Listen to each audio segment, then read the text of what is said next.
is this something that makes sense? So I'm just reading the paper.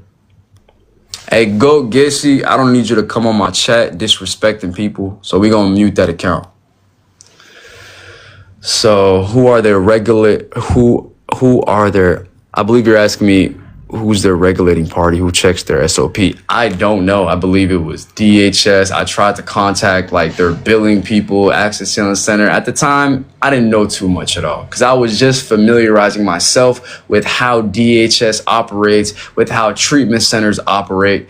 Yeah, it was tough. I didn't have any help at all. But, you know, we got through it, though. We beat the odds, so I'm grateful for that.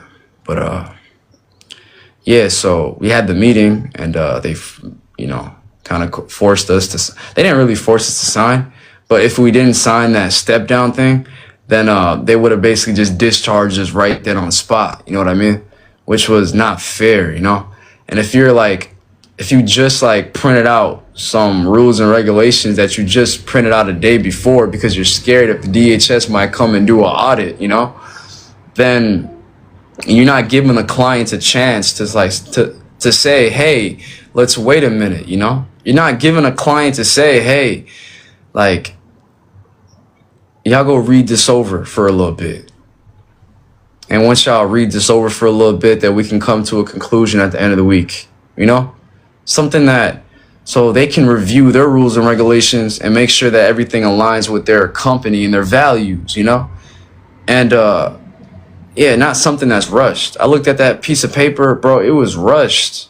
It looked like some shit that you just got off the internet, got it on PDF, switched the name to Access Healing Center, and just asked Chat GPT for just step down rules and regulations. That was it. That's, in my experience, that's all I've seen. I'm just looking at it, right? I'm just, and they're speaking about it, right? They're all reading it. They're making the clients read like paragraph after paragraph, and they ask me to read. I'm like, no, I'm just ready to ask questions. So I had my notebook with me, and I was asking very logical questions. I'm going to add that to that YouTube video that I post, right? Go subscribe to my YouTube channel, Mr. Steele here, number 7. We don't need millions of people to watch. All I need is one voice, one set of eyes, and one set of ears that has a heart to listen with discernment. And that's it. So I ended up adding a few things to the list because they forced us to kind of like sign that. Like, hey, this was the vibe. These are our rules and regulations that we just created. You guys are just our cash cows, you know, because we're clients, right? Lies, clients, liens, or just loans that are paid in full. And if we're ever asked about our experience, guess what? We are liars. That's what the word means. So, wallahi, they treated us like straight shit. They treated me like straight shit. They treated half of the clients there like straight shit. And they treated anybody that has an actual heart and a soul like shit. Why do you even have a business if you're treating us like shit? Okay. So I signed that paper. After I signed it, they still had to update their rules and regulations. But now I already know that they're gonna try to do something to get me discharged. You wanna know what happened? About a week later, and keep in mind, I was showing up to class on time. I didn't mess around at all. I was sober. I didn't do nothing wrong at all. I was being gaslit. I ain't never seen a bunch of grown ass men and women gaslight someone to the fullest. And these are people that work in the government of Minnesota. You got Lul Osman, who is a grant writer for the Department of some department, right?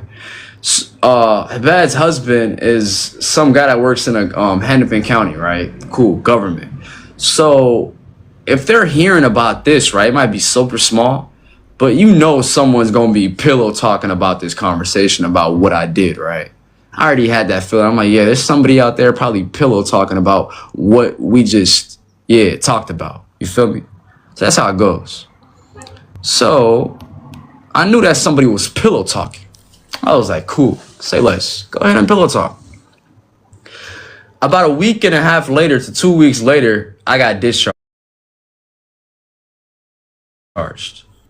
This was early in the morning. I woke up that morning. We all got in a van ride. The van ride was in another client's name, okay? The thing is, we're all supposed to, like, if you have a med cab, right? You're supposed to leave with your assigned med cab. You can't jump into another client's med cab, you feel me, without, you just can't do it. Because let's say a car accident happens, right? God forbid, but that client is the only one that's covered whose name is on that med cab. Now, they would just send one in our name, right? And it'll only just be for one client. But then now we got to add 5 people into this one ride, knowing that the other 4 people in this car, if a car accident were to happen, they are not insured. Yeah. Uncle Salamet too. Okay. That's the bullshit that they did until they finally found a little driving company that picked us up on time, and they did a very good job, right? So that was a barrier for the company at first until, you know, they got their act together, and then now we're riding in luxury to and from the house, right? So that morning, we passed a little graveyard that's right by this address, right? And then we're pulling up into the lot. We get out, we go inside. It's around 9 a.m., 9:30 a.m. They called me, the counselor calls me into his office. He's like, hey, and Habad's brother is there. Habad Sharif's brother, she has 3 other brothers. One I went to Apple Valley High School with a long time ago, named Yusuf Sharif. Another brother that's named Khalid Sharif, right? He's a great guy. And another brother named Ibrahim Sharif, who like went to Egypt, and he was one of our teachers in class. You know what I mean? So I can only speak about the people who taught a class while I was there. You know what I mean? Because you have my care. So, and keep in mind, I have no bad blood with any of the brothers. You know what I mean? They all treated me with dignity and respect. You know what I mean? It's just, well, the counselor calls me into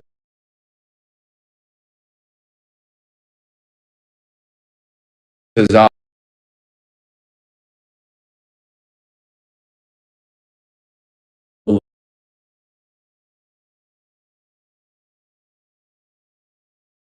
Of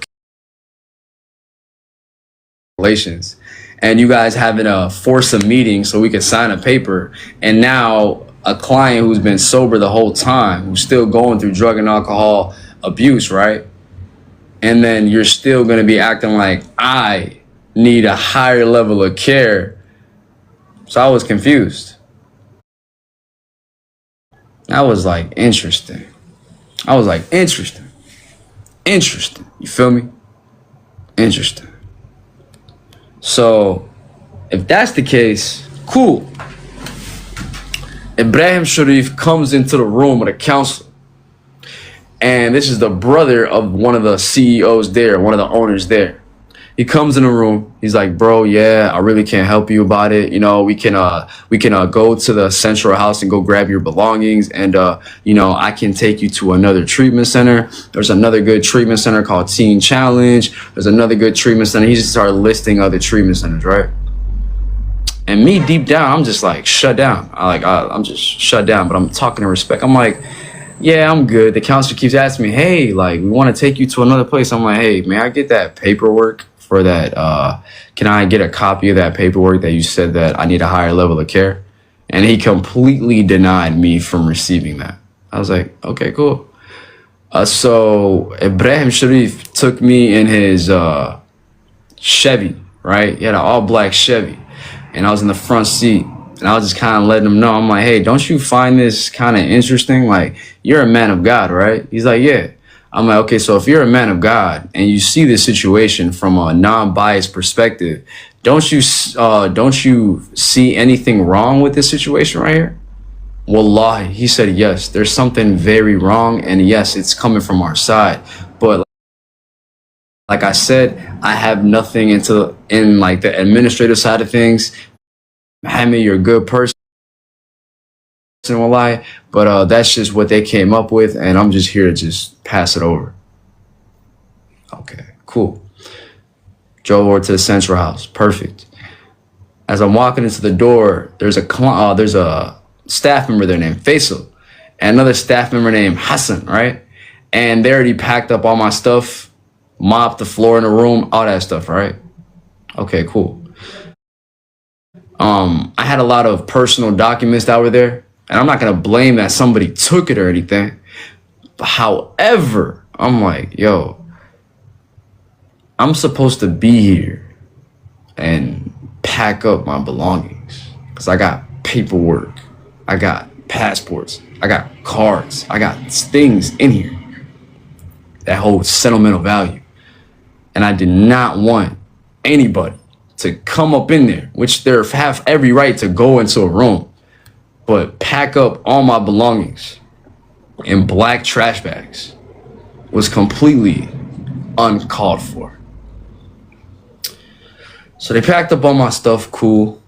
I was like, hey guys, I don't really need nothing here. I took a bag, put some belongings in there, like some essentials and stuff. Small bag, right?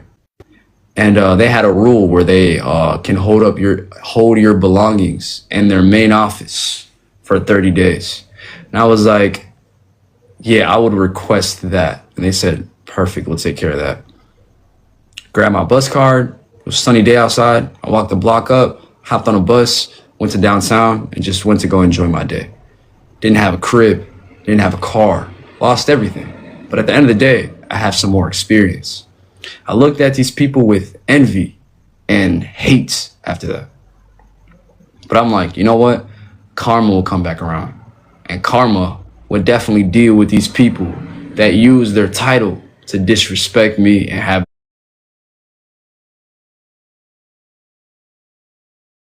their way. You know what I mean? So, yeah, that's the story about this company right here. I'm gonna drop a video on my YouTube channel about it. I'm talking about with their paperwork, with that discharge paper that counselor wrote up. Everything. It's gonna be right there, God willing. And you're gonna see like, okay, I got the drug test that I took. I got all the negative drug tests. Everything. I did leave a review. If you go to their company's website, and I'm talking about, I'm not defaming nobody. I was a former client here, so I have every right to talk about it. Click on reviews, and you're gonna see my name, Muhammad. And there's this other girl's name that's on there, and she's talking about it too. I'm gonna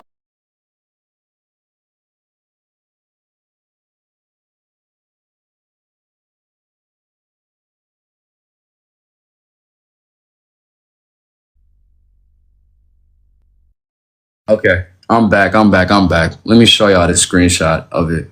Cause y'all think y'all want to know some more stuff, right? Okay, so this is, I know y'all know my name now. It is what it is. This was, and I believe that it wasn't even posted 7 months ago. I believe it was posted a long time ago. Hey, Demas, how you doing? But if you go to Access Healing Center, reviews, you're gonna see my review right here. And I know like you guys can read this. You just click on more. You can read it all for yourself, right? And you can also read this former client's review. This is a woman, right? Respectful woman. I can't wait to see her one day. But this is her. I didn't tell her to write this. I didn't tell her to write this at all. I just opened up Access Healing Center reviews one day because I was pissed. But I wanted to articulate myself and use my anger in the right way. So stop being violent to start articulating myself better. There's no need for violence, right? Because I already know what the number one violence is. It's self-induced drug and alcohol addiction. Because the reason why I did that was because I didn't know how to express my concerns. I was never taught how to articulate for myself. But that all happened for a reason. And articulated myself, and you guys can tell me if I did a good job or not. So, yeah, just go read it, man. So, Somala called Ayaa, Access Healing Center, Google, hada edidu. You can read the review. Review god, magacayga waa kana, and waa gabar Soomaaliyeed ay ku qortay too. Waxay ku soo martay.